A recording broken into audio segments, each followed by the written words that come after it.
In a small, sleepy town nestled between rolling hills and dense woods, life moved at a gentle pace. The streets were lined with charming cottages, and the air carried the faint scent of blooming flowers. It was here that Eleanor Hayes lived her quiet, unassuming life. At 38 years old, she was known around town as the soft-spoken woman who always wore modest dresses and kept to herself. She worked as a paralegal at a modest law firm, handling paperwork and assisting attorneys with research. To most people, she seemed like just another face in the crowd, someone you might pass on the street without giving a second thought. But there was more to Eleanor than met the eye. Beneath her calm exterior lay a sharp mind, one that thrived on solving puzzles and unraveling complexities. Though she didn't have a degree in law, Eleanor had spent countless nights reading legal textbooks and studying landmark cases. Her boss often remarked that she had an uncanny knack for spotting loopholes and inconsistencies in contracts, something even seasoned lawyers sometimes missed. Yet Eleanor never sought recognition or praise. She preferred staying behind the scenes, letting others take the spotlight while she quietly ensured everything ran smoothly. Eleanor's peaceful existence took a dramatic turn when she discovered that her family's ancestral home, a quaint farmhouse surrounded by apple orchards, was under threat. A powerful real estate developer had claimed ownership of the land, citing outdated zoning laws and forged documents. For generations, the Hayes family had tended to the property, cherishing it as a symbol of their heritage. Losing it would mean losing a part of their identity.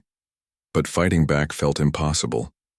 The developer was backed by influential allies, including politicians and wealthy businessmen.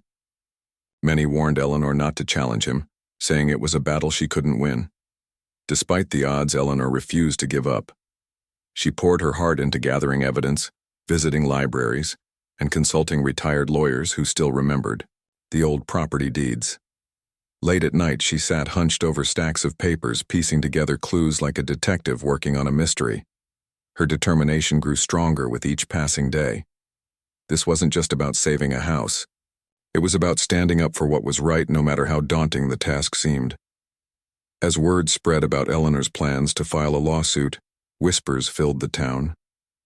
Some admired her courage, while others shook their heads, convinced she was walking into a trap. After all, the developer had connections everywhere, including within the local courthouse. Rumors swirled about Judge Richard Langston, the man assigned to oversee the case. Known for his arrogance and favoritism toward the rich and powerful, he was notorious for intimidating ordinary citizens who dared step into his courtroom. People pitied Eleanor, wondering how someone so gentle could possibly hold her ground against such overwhelming forces. Yet Eleanor remained unfazed. She knew the road ahead wouldn't be easy, but she also knew she couldn't let fear dictate her actions.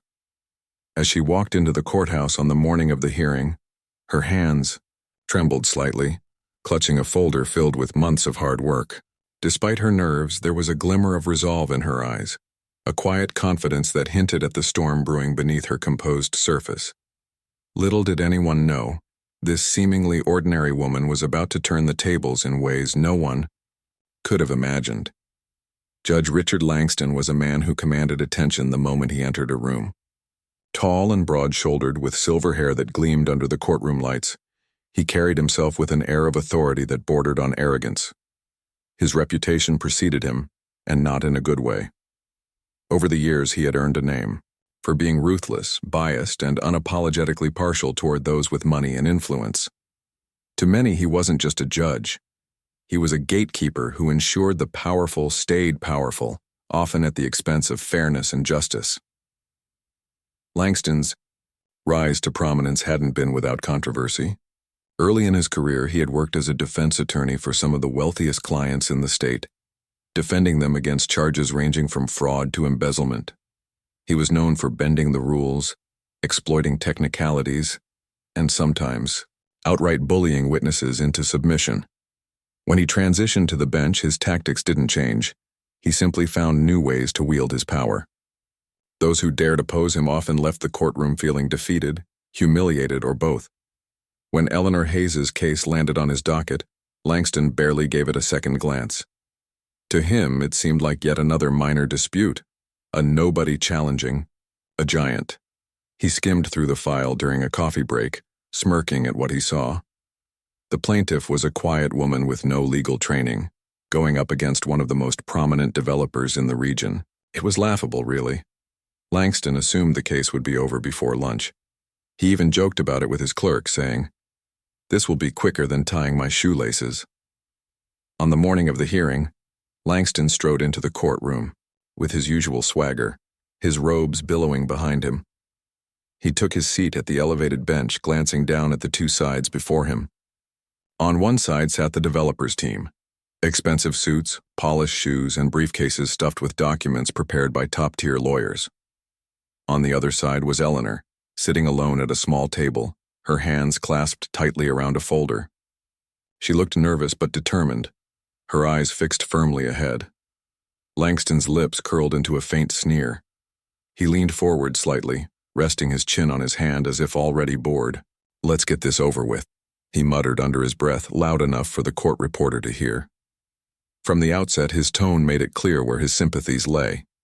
He addressed the developers' lawyers with respect, nodding along as they presented their arguments while cutting off Eleanor whenever she tried to speak. His interruptions were sharp, almost mocking, designed to throw her off balance. "Ms. Hayes," he said at one point, his voice dripping with condescension, "do you even understand the gravity of what you're accusing here? These are serious allegations, and frankly, I'm not sure someone without proper legal credentials should be wasting this court's time." The comment drew murmurs from the spectators seated in the gallery. Some exchanged uneasy glances, while others shifted uncomfortably in their seats. They had seen this act before, the subtle intimidation, the deliberate undermining of anyone who didn't fit Langston's idea of a worthy opponent. But Eleanor didn't flinch. She lowered her gaze for a moment, collecting her thoughts, then raised her head again, meeting the judge's piercing stare with surprising composure. If Langston noticed her resilience, he didn't show it. Instead, he pressed on, clearly intent on making an example of her. "You're aware, of course, that frivolous lawsuits can carry penalties," he added, raising an eyebrow. "Perhaps you should reconsider pursuing this matter further." For a brief moment, the courtroom fell silent. Everyone waited to see how Eleanor would respond. Would she crumble under the pressure? Would she apologize and withdraw her case as so many others had done in similar situations? But Eleanor surprised them all. Without raising her voice or showing any sign of fear, she replied softly, "Your Honor, I believe the law exists to protect everyone equally, not just those with resources. If I may continue, I'd like to present my argument." Her words hung in the air, simple yet powerful. For the first time that morning, Langston hesitated. There was something about her calm demeanor, her unwavering determination, that unsettled him. He hadn't expected defiance, let alone such quiet confidence. Still, he brushed it aside, dismissing it as mere stubbornness. After all, what could a paralegal with no formal training possibly achieve against a seasoned judiciary figure like himself? What Langston failed to realize, however, was that Eleanor wasn't just fighting for her family's land. She was fighting for something far greater: justice, integrity, and the belief that truth could prevail, even in the face of overwhelming odds. And as the hearing unfolded, it became increasingly clear that he had underestimated her in ways he couldn't have imagined. The courtroom buzzed with anticipation as the hearing continued, though the atmosphere felt more like a storm brewing than a fair legal proceeding. Judge Langston's disdain for Eleanor was palpable, and his interruptions grew more frequent and cutting. Each time she tried to speak, he would either talk over her or dismiss her points with a wave of his hand, as if swatting away an insignificant fly. The developers' lawyers exchanged smug glances, clearly enjoying the spectacle. They leaned back in their chairs, confident that this case would be nothing more than a footnote in their long list of victories. Eleanor, however, remained unfazed. Her quiet demeanor masked the intensity burning within her. She had spent months preparing for this moment, poring over documents late into the night, memorizing every detail of the case, while others might have crumbled under the weight of Langston's Hostility? Eleanor drew strength from the injustice she was fighting against. Every condescending remark only fueled her resolve to prove him wrong. When it was finally her turn to question the developer's star witness, a sharp-tongued executive named Mr. Grayson, Eleanor rose slowly from her seat. Her movements were deliberate, calm, almost serene. She approached the podium, her folder clutched firmly in her hands. For a brief moment she paused, scanning the room with steady eyes. Then, without hesitation, she began. "Mr. Grayson," she said, her voice soft but clear, "you stated earlier that your company acquired my family's property through legitimate means. Is that correct?" Grayson smirked, leaning back in his chair as if amused by the simplicity of her question. "Yes, ma'am," he replied smoothly. "All transactions were conducted according to the law." Eleanor nodded, as if considering his answer. Then she fired back, "Interesting. Could you explain why, then, the deed transfer document you submitted lists a date that predates the zoning approval required for such acquisitions?"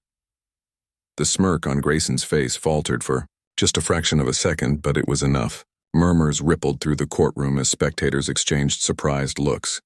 Even Judge Langston raised an eyebrow, though he quickly masked his reaction. Grayson recovered quickly, stammering slightly before replying, I'm not sure what you're referring to. Our records are accurate." Eleanor didn't miss a beat. "Really?" she asked, tilting her head slightly. "Then perhaps you can clarify why the original zoning approval document references a survey conducted 2 weeks after the supposed transfer date? Surely you wouldn't suggest that your company operates outside the bounds of procedural law." Grayson shifted uncomfortably in his seat, beads of sweat forming on his forehead. He glanced toward his lawyers, who whispered urgently among themselves, trying to figure out how to counter her argument. But Eleanor wasn't done yet. She pressed on, her questions growing sharper and more pointed with each passing minute. "And what about the email correspondence between your office and City Council member Harris?" she continued, pulling out a printed copy of the emails. "It appears you discussed bypassing certain regulations in exchange for, shall we say, mutual benefits?" The courtroom erupted into whispers once again. Spectators leaned forward in their seats, eager to hear Grayson's response.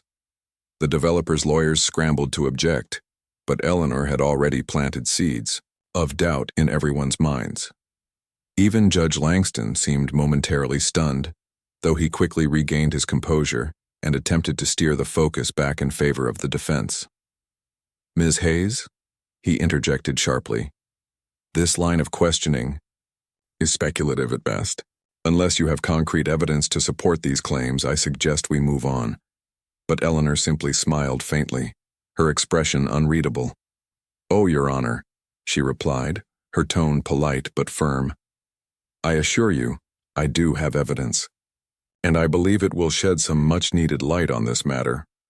As she returned to her seat, the tension in the room was palpable. The cocky confidence that had radiated from the developers' team earlier had begun to waver. Grayson avoided making eye contact with anyone, his earlier bravado replaced by visible unease. Meanwhile, Judge Langston's irritation grew with each passing second. He hadn't anticipated having to deal with someone who could think several steps ahead, someone who refused to back down despite his attempts to intimidate her. For the first time since the hearing began, the balance of power in the courtroom started to shift. Eleanor's quiet brilliance was proving to be far more formidable than anyone, including herself, had imagined. And while Judge Langston still held the gavel, it was becoming increasingly clear that this case was no longer playing out according to his script. The courtroom, once a stage for Judge Langston's domineering theatrics, now felt like a battleground where the tide was slowly turning. Eleanor Hayes' relentless questioning of Mr. Grayson had left the developers' team scrambling to regain control, their earlier confidence crumbling under her calculated assault. But Eleanor wasn't finished yet. With each passing moment, she grew bolder, her voice steadier, her arguments sharper. It was as if the weight of the injustice she was fighting against had transformed her into someone entirely different. Not just a quiet paralegal, but a force to be reckoned with. As she returned to her seat after dismantling Grayson's testimony, Eleanor reached into her folder and pulled out another document. This one was marked with bright yellow highlights, its contents clearly significant. She stood up again, her movements calm but purposeful, and addressed the judge. "Your Honor," she began, her tone respectful yet firm, "I'd like to present Exhibit C, a recorded conversation between Mr. Grayson and City Council Member Harris." A collective gasp rippled through the courtroom. Even Judge Langston straightened in his chair, his eyes narrowing as he stared at Eleanor. The developers' lawyers erupted into protests, their voices overlapping in a chaotic symphony of objections. "Objection, Your Honor! This is hearsay!" one of them shouted, slamming his hand on the table for emphasis. Another chimed in. "There's no proof this recording is authentic." Eleanor didn't flinch. Instead, she calmly turned to face the judge.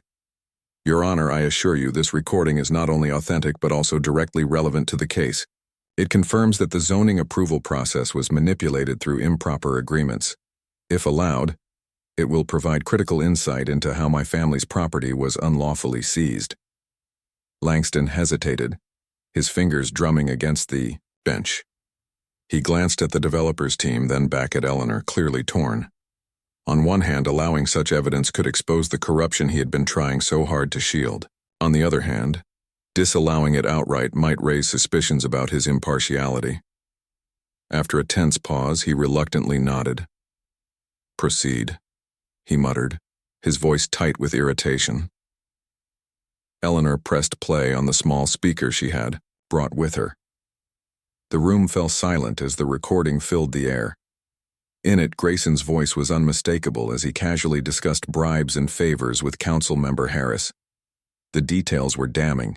Specific dates, amounts, and promises exchanged, all laid bare for everyone to hear. Spectators exchanged shocked glances, some covering their mouths in disbelief. Even the court reporter paused mid-stroke, momentarily frozen by the gravity of what she was transcribing. When the recording ended, Eleanor turned off the device and looked directly at Judge Langston. "Your Honor, does this not demonstrate a clear pattern of misconduct? My family's property was taken illegally, and these individuals conspired to cover it up. To ignore this evidence would be to condone their actions."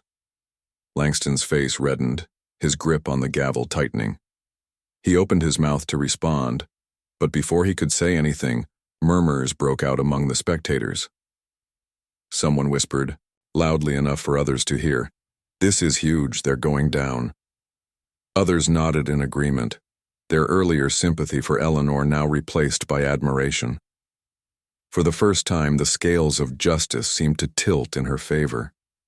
Meanwhile, the developers' lawyers huddled together, whispering frantically. Their confident postures were gone, replaced by panicked expressions. One of them scribbled furiously on a legal pad, while another leaned over to consult with Grayson, who looked pale and shaken. They knew they were losing ground fast, and there was little they could do to stop it. Judge Langston tried to regain control of the situation, raising his voice above the growing buzz. "Order, order in the court," he barked, banging his gavel repeatedly. When silence finally fell, he glared at Eleanor, his expression a mix of frustration and thinly veiled fear. "Ms. Hayes," he said, his voice clipped, "while this evidence may have some relevance, it doesn't change the fact that your argument lacks proper legal foundation." But Eleanor merely smiled faintly, unfazed by his attempt to undermine her. "With all due respect, Your Honor," she replied, "the law exists to protect fairness and truth, and I believe the evidence speaks for itself." Her words hung in the air, simple yet powerful.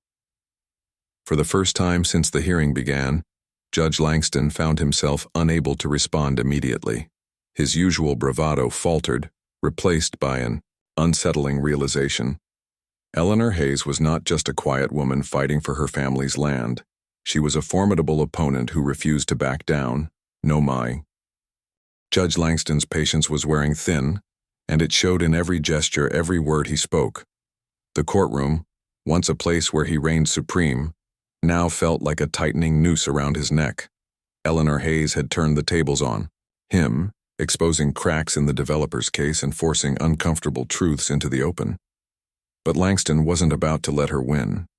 Not without a fight. His pride wouldn't allow it. With a deep breath, he leaned forward in his chair, gripping the edge of the bench as if trying to steady himself. "Ms. Hayes," he began, his voice cold and clipped. "You seem determined to drag this court through irrelevant details. Let me remind you that personal vendettas have no place here." His words dripped with disdain, an attempt to paint Eleanor as irrational and petty.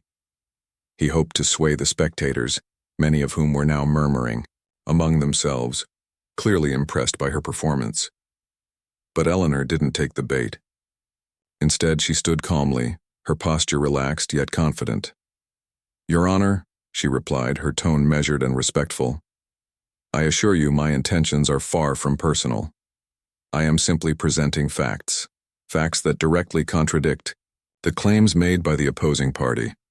If those facts make them uncomfortable, perhaps that speaks more to their conduct than mine." Her response drew a few chuckles from the gallery, much to Langston's irritation. He banged his gavel sharply, silencing the room. "Enough," he snapped. "This is not a circus. Stick to the matter at hand, Ms. Hayes, or I will hold you in contempt." Eleanor nodded politely, but there was a flicker of defiance in her eyes. She knew exactly what Langston was doing, trying to bully her into submission, but she refused to let him rattle her. Instead, she returned to her seat, pulling out another document from her folder. This one was a detailed timeline she had painstakingly created, showing how the developer's actions violated multiple zoning laws and procedural guidelines. As she handed copies to the court clerk for distribution, Langston scowled, muttering under his breath about unnecessary theatrics. The developer's lawyers, meanwhile, were growing increasingly desperate. They whispered urgently among themselves, flipping through their own files in search of something, anything that could counter Eleanor's arguments.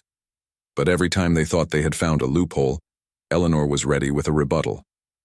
Her preparation was meticulous, her knowledge of the law uncanny. It was as if she had anticipated their every move. Langston tried again to regain control. "Ms. Hayes," he said, his voice rising slightly, "even if we accept your so-called evidence, it changes nothing. Zoning violations are technicalities, not deal-breakers. You're grasping at straws." Eleanor tilted her head slightly, meeting his gaze with unwavering calm. "Technicalities, Your Honor? Perhaps, but isn't the law built on such technicalities? Isn't fairness ensured by holding everyone accountable to the same standards?" She paused, letting her words sink in before continuing. "If we start ignoring these technicalities, aren't we undermining the very foundation of justice?" The courtroom fell silent, the weight of her statement hanging heavy in the air. Even Langston seemed momentarily stunned, though he quickly masked it with a dismissive wave of his hand. "Spare us the lecture, Ms. Hayes. We're here to resolve a legal dispute, not debate philosophy." But Eleanor wasn't done. She rose again, addressing the judge with quiet authority. "Then let's talk specifics, Your Honor. For instance, why did the developer fail to disclose the true nature of their financial dealings during the initial application process? Why were key documents altered after the fact? And why does City Council Member Harris appear to be complicit in this scheme?" Each question landed like a hammer blow, leaving the developer's team scrambling to respond. Their earlier confidence was gone, replaced by visible panic. One of the lawyers stood, abruptly stammering, "Your Honor, this line of questioning is prejudicial and baseless." "Baseless?" Eleanor interjected, her voice firm. "Or inconvenient? Because if the truth makes someone uncomfortable, does that mean we should ignore it?" The tension in the room reached a fever pitch. Spectators leaned forward in their seats, hanging on every word. Reporters scribbled furiously in their notebooks, sensing they were witnessing something extraordinary. Even Judge Langston, who prided himself on being unflappable, looked rattled. His face flushed red, and his knuckles whitened as he gripped the gavel tighter. For the first time, it dawned on him that Eleanor Hayes might actually win this case. And, worse, that his own role in protecting the powerful could come under scrutiny. The realization sent a chill down his spine. He had underestimated her, and now he was paying the price. As the hearing dragged on, it became clear that Eleanor wasn't just fighting for her family's land. She was exposing a web of corruption that stretched far beyond this single courtroom. And Judge Langston, whether he liked it or not, was caught right in the middle of it. The air in the courtroom was thick with tension, like a storm waiting to break. Judge Langston's face had turned an alarming shade of crimson as he struggled to maintain his composure. Eleanor Hayes, standing tall despite the chaos swirling around her, delivered another devastating blow, a stack of documents that directly implicated him in the scandal. It wasn't just the developer on trial anymore. It was the entire system of favoritism and corruption that Langston represented. Eleanor placed the documents gently on the podium, her movements deliberate and unhurried. She glanced at the judge before addressing the court. "Your Honor," she began, her voice calm but carrying an undertone of steel. "These records show communications between your office and the developer's legal team. Specifically, they reveal discussions about delaying certain procedural steps until after critical deadlines had passed, deadlines that would have allowed my family to contest the seizure of our property." A collective gasp rippled through the gallery. Spectators exchanged wide-eyed looks, their whispers growing louder. Reporters scribbled furiously, capturing every detail. Even the court reporter paused momentarily, stunned by the gravity of what was unfolding. For years, rumors about Judge Langston's unethical behavior had circulated quietly, but no one dared to confront him. Until now. Langston's expression shifted from anger to panic, though he tried desperately to hide it. His eyes darted between the documents and Eleanor, searching for a way out. He leaned forward, gripping the bench so tightly that his knuckles turned white. "Ms. Hayes," he said, his voice trembling slightly despite his effort to sound authoritative. "This is outrageous. These allegations are baseless and slanderous. I demand you retract them immediately." But Eleanor didn't flinch. Instead, she smiled faintly, almost sympathetically, as if she understood the predicament he was in. "Baseless, Your Honor, or inconvenient?" she asked softly. "Because these documents include email exchanges, timestamps, and even notes from meetings attended by members of your staff. If they're false, then surely you can prove otherwise." Langston slammed his gavel down hard, the sharp crack echoing through the room. "Enough," he barked, his voice shaking with barely contained rage. "This court will not tolerate such accusations without proper evidence. Unless you can substantiate these claims conclusively, I will hold you in contempt." Eleanor simply nodded, unfazed by his outburst. "Very well, Your Honor," she replied coolly. "Let's move to the next piece of evidence." With that, she pulled out a flash drive and handed it to the court clerk. "This contains archived emails retrieved from the City Council server. They confirm coordination between your chambers and the developer's lawyers regarding procedural delays and, more importantly, bribes offered to secure favorable rulings." The murmurs in the gallery grew louder, turning into outright chatter. Someone near the back whispered loudly enough for everyone to hear, "Did she really just accuse the judge of taking bribes?" Another voice chimed in, "Looks like it." The atmosphere was electric, charged with disbelief and anticipation. Langston's face twisted in fury, beads of sweat forming on his forehead. He knew he was trapped. Every objection he raised only made him look guiltier. His earlier confidence had evaporated, replaced by mounting desperation. He turned to the developer's lawyers, who were pale and visibly shaken, their usual slick demeanor shattered. One of them whispered urgently, "We need to call a recess." Before Langston could respond, Eleanor addressed the judge once more. "Your Honor, I understand this must be uncomfortable for you. But isn't that precisely why we have courts? To ensure accountability, even when it involves those in positions of power. If the law applies to everyone equally, then it must apply to you too." Her words struck a nerve. Langston banged his gavel repeatedly, shouting, "Silence! Silence in the court!" But the damage was done. The spectators, reporters, and even some of the court staff were watching him with newfound suspicion. The illusion of impartiality he had cultivated over decades was crumbling right before his eyes. As the hearing continued, it became painfully clear that Eleanor had anticipated every counter-argument, every attempt to discredit her. Her case wasn't just strong, it was airtight, and while Judge Langston still held the gavel, his authority felt hollow, undermined by the The courtroom was alive with energy, buzzing like a beehive as Eleanor Hayes stood firm, her quiet confidence radiating across the room. Judge Langston, however, looked like a man on the edge of collapse. His usual domineering presence had crumbled into something fragile and exposed. The evidence Eleanor had presented wasn't just damaging, it was overwhelming. Each new revelation chipped away at his carefully constructed facade of authority, leaving him scrambling to regain control in a situation spiraling rapidly out of his grasp.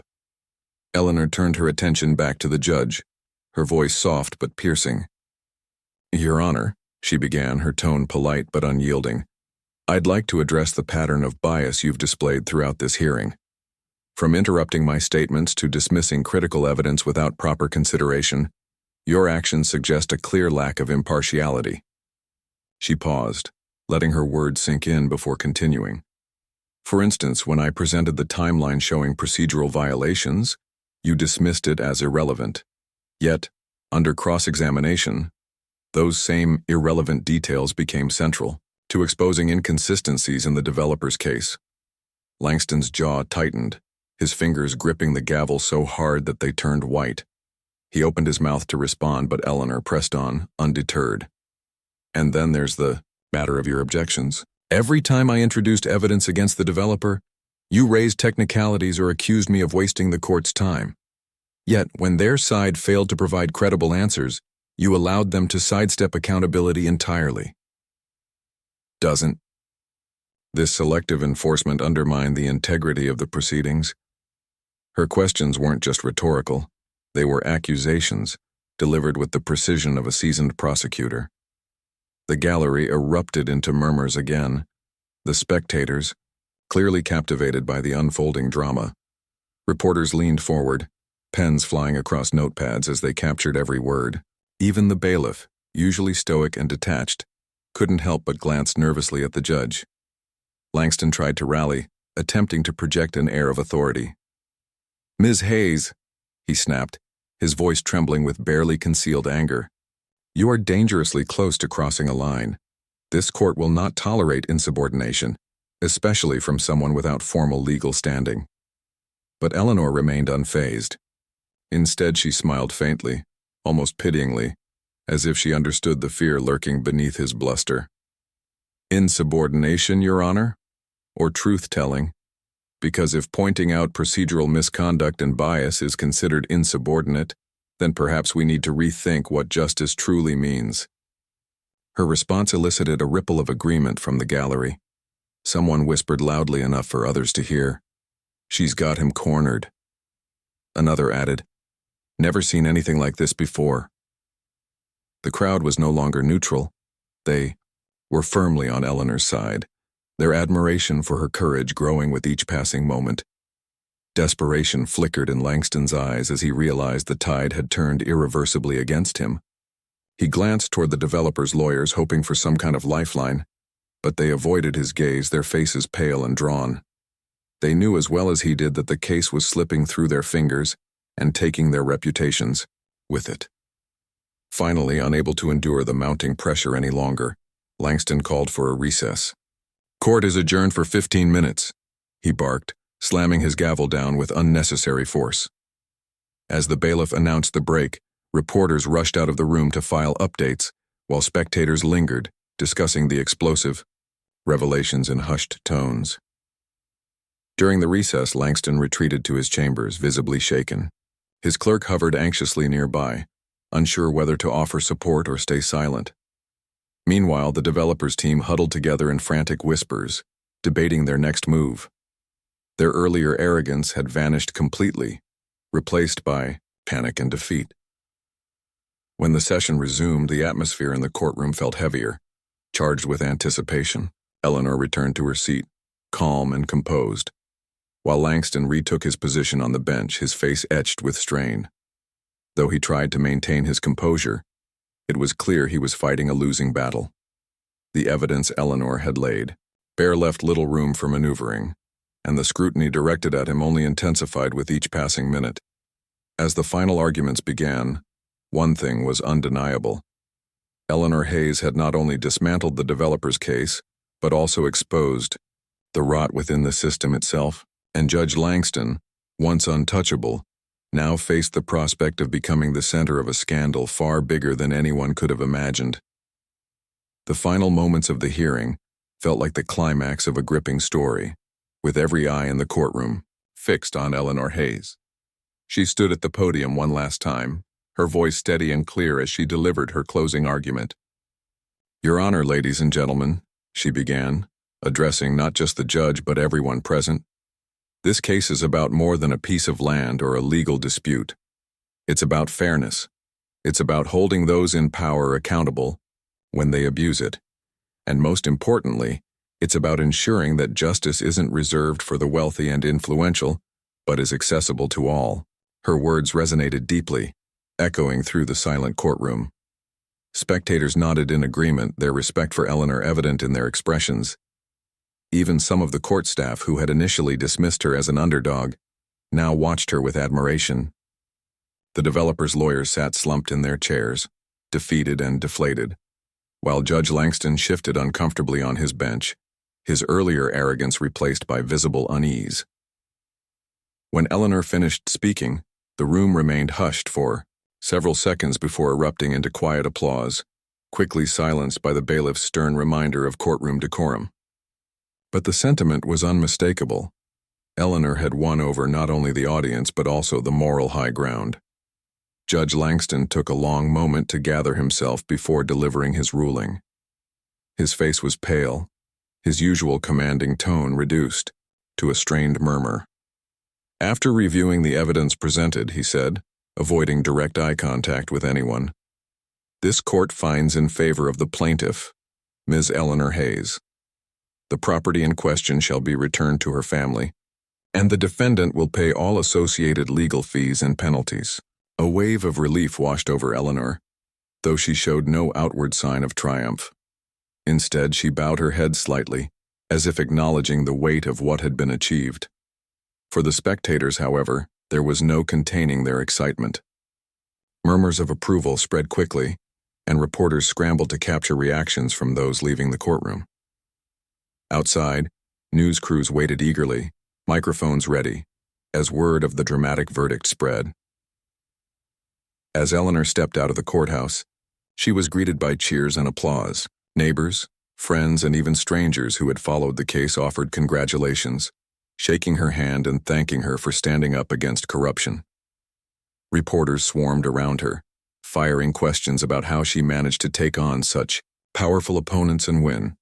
Eleanor simply smiled and said, "I didn't do this alone. I had faith in the truth, and I believed that justice would prevail if we fought hard enough for it."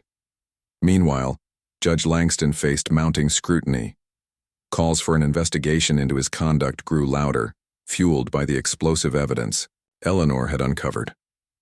Within days, headlines blared accusations of bias, misconduct, and potential involvement in bribery schemes. His once imposing reputation lay in ruins, and whispers of impeachment circulated among local officials. Though he tried to defend himself, claiming he was being unfairly targeted, the public had already made up its mind. For Eleanor, life slowly returned to normal, but with a profound difference. Her quiet courage had inspired others in the community to speak out against injustice, sparking conversations about accountability and reform. People began organizing town hall meetings to discuss ways to improve transparency in local government and the judiciary. Eleanor became a symbol of hope, proof that even the seemingly powerless could make a difference when they refused to back down. Months later, Eleanor visited her family's ancestral farmhouse, now restored to its rightful owners. Standing amidst the apple orchards, she reflected on everything that had happened. The journey had been grueling, filled with moments of doubt and fear, but it had also reaffirmed her belief in the power of perseverance and integrity. As the sun set behind the hills, casting a golden glow over the land, Eleanor felt a deep sense of peace. She hadn't sought recognition or glory. She had simply wanted to protect what mattered most. In doing so, she had ignited a movement and proven that sometimes all it takes is one brave person to change the course of history.